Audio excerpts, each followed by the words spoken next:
아모스 1장 1절부터 2장 3절까지 오늘부터 한 10일 정도 아모스서를 함께 묵상하려고 합니다.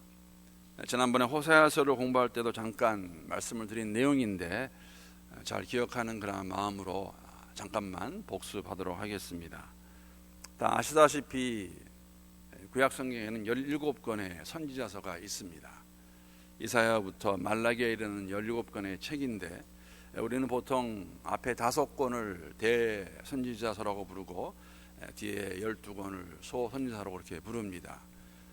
선지자가 위대하고 안 하고 문제가 아니라 기본 일반적으로는 책의 분량에 따라서 앞에 5권을 대선지자서라고 그렇게 부르고 있는데, 말씀드린 것 같이 사실 17권은 12권의 왕정시대에 쓰여진 책으로 분간할 수 있고 나머지 5권은 포로시대 때라고 그렇게 말씀을 드렸습니다.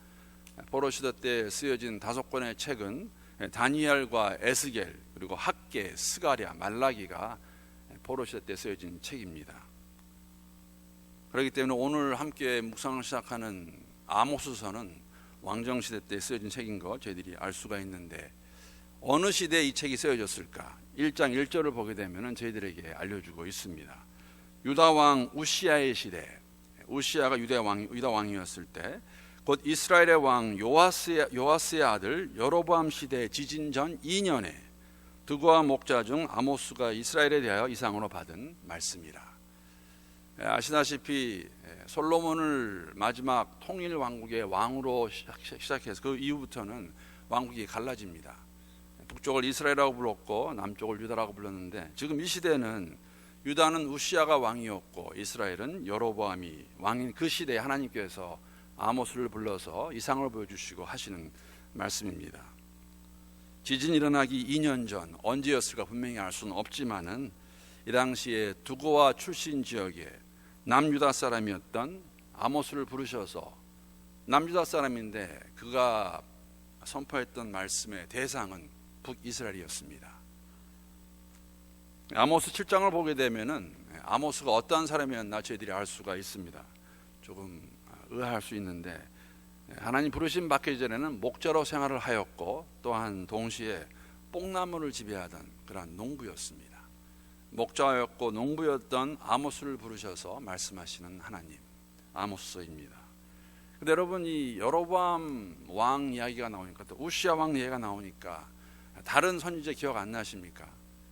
호세아가 동시대의 선지자입니다. 호세아 1장 1절을 보게 되면 이렇게 호세아서의 배경을 말해주고 있습니다.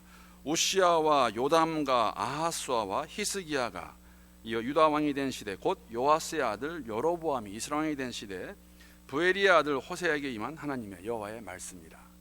그러므로 아모스와 호세아는 동시대의 선지자입니다. 이 시대 여로보암 시대에 선지자 한 명 더 있습니다. 요나도 이 당시에 선지자입니다. 열왕기하 14장에 보게 되면 하나님께서 요나를 사용하셔서 여로보암에게 말씀하시는 거 기록되고 있는데, 이 동시대에 3명의 선지자가 이랬던 거 이해가 갈 수 있는 부분이죠. 여로보암 시대가 어떠한 시대인가를 만약 우리가 알고 있다면 한편으로는 왜 3명의 선지자가 필요했을까라는 것을 알 수가 있습니다. 지난번에 호세아서를 보면서 말씀을 드렸지만, 여기 나오는 여로보암은 여로보암 2세를 지칭하는 것입니다. 이 당시에는 이스라엘이 유례 없는 북이스라엘, 정치적으로 경제적으로 번영을 누리던 시대입니다. 정말 부유했습니다. 북왕국의 역사 속에서 가장 번영했던 시대가 이 시대입니다.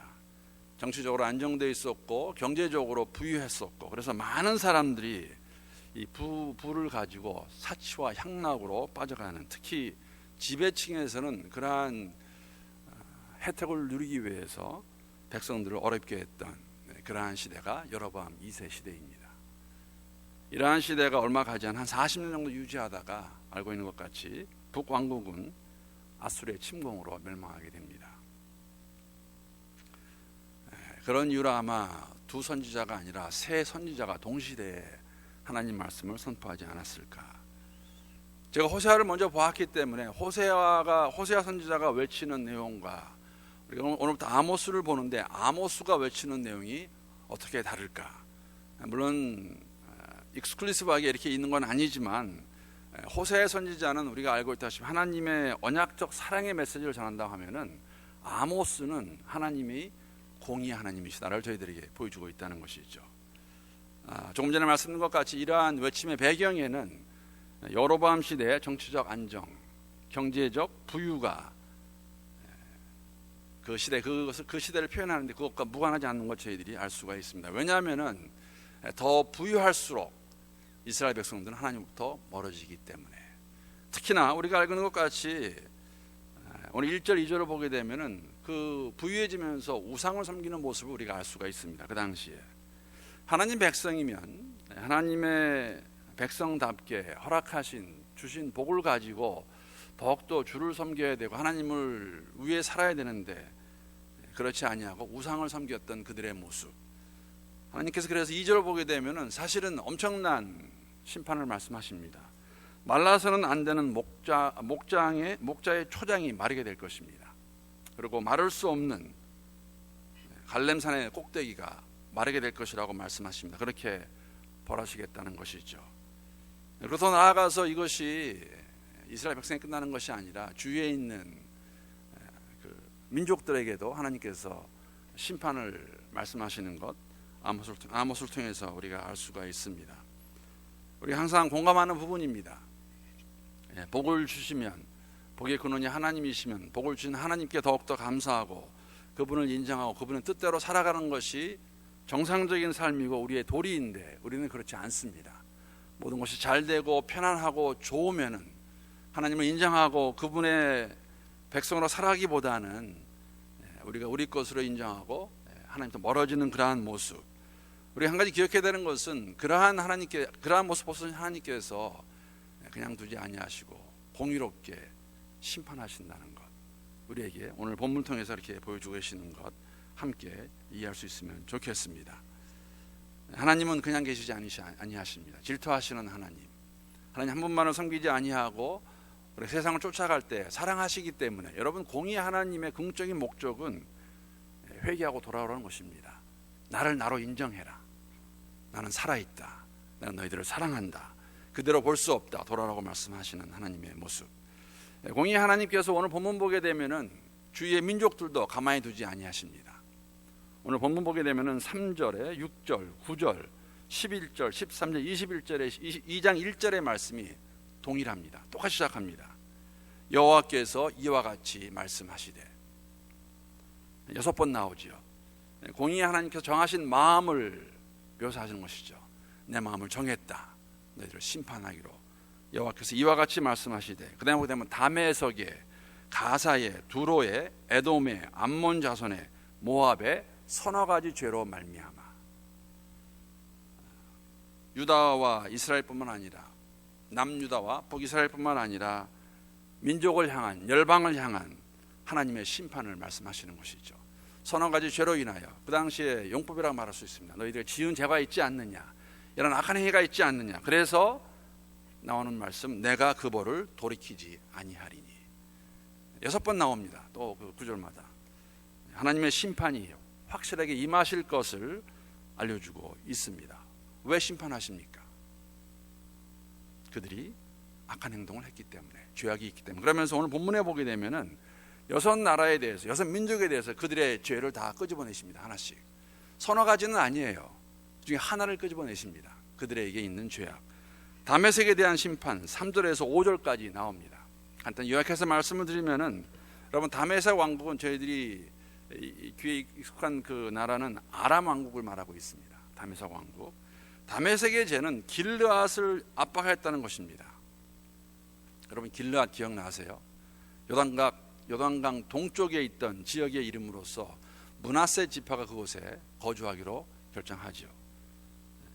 즉 길르앗은 므낫세 지파에 속한 땅인데 그 땅을 압박한, 그 땅의 백성들을 괴롭힌, 즉 하나님의 백성을 그대로 놔두지 아니했던, 핍박했던 다메섹 아람 왕국에 대해서 하나님께서 벌하시겠다고 말씀하십니다.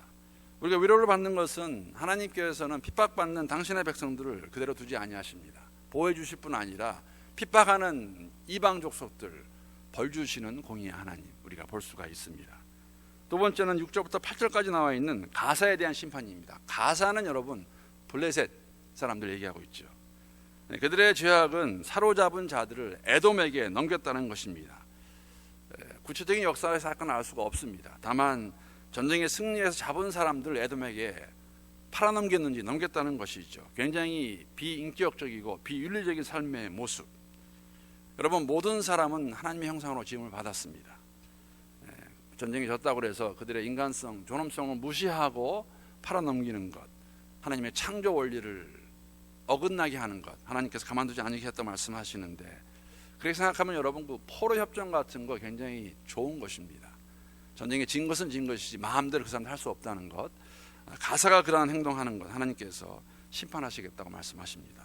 도로에 대한 이야기도 나옵니다. 9절과 10절에 보게 되면 도로의 잘못은 형제의 계약을 어긴 것입니다. 기억하지 않은 것이. 형제의 계약이 무엇인지는 확실히 알 수 없지만 사실 가사가 지은 잘못과 죄악과 많이 비슷합니다.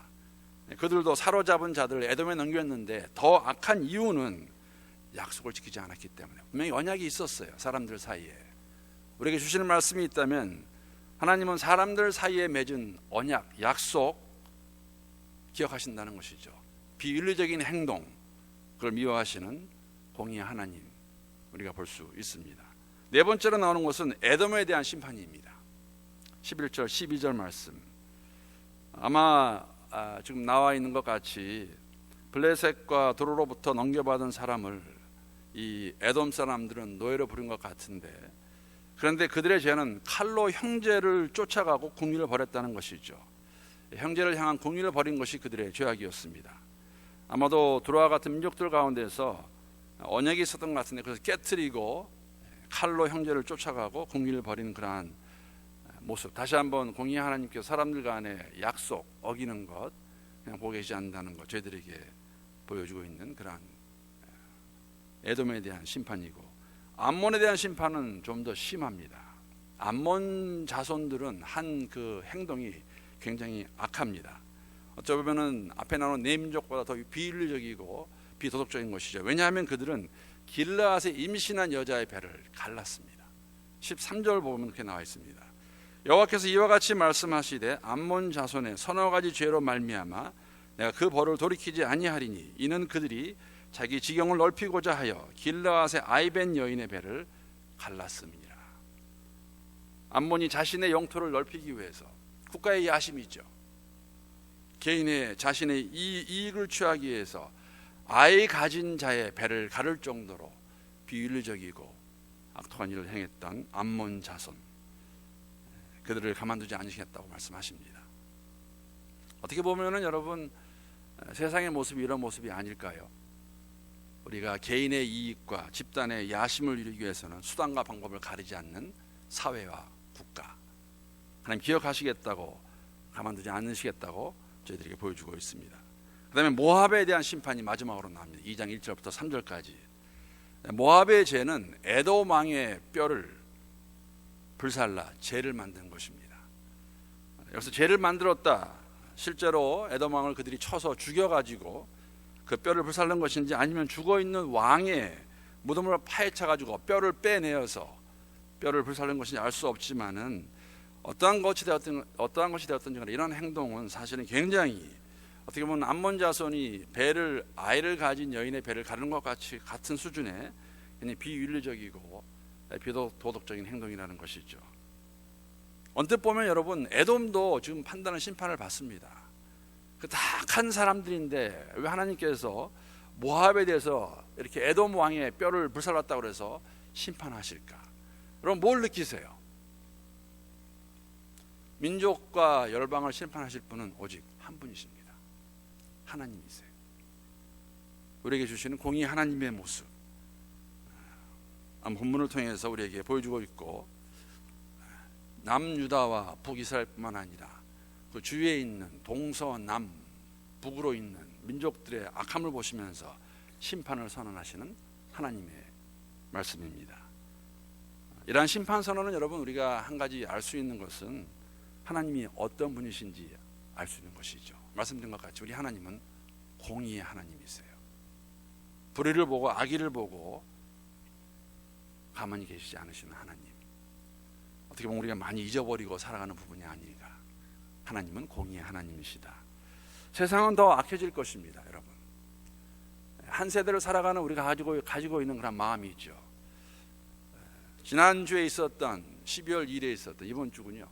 이번 주 샌버난디노, LA 부근에 있는 샌버난디노에서 사회복지시설에 들어가서 무차별로 총을 난사해서 30여 명의 사상자가 났는 35명의 사상자가 났는데 알고 계시다시피 14명이 죽고 10명은 중환 상태에 있고, 여러분 이 총을 난사한 사람들은 정말 평범한 사람들이었습니다.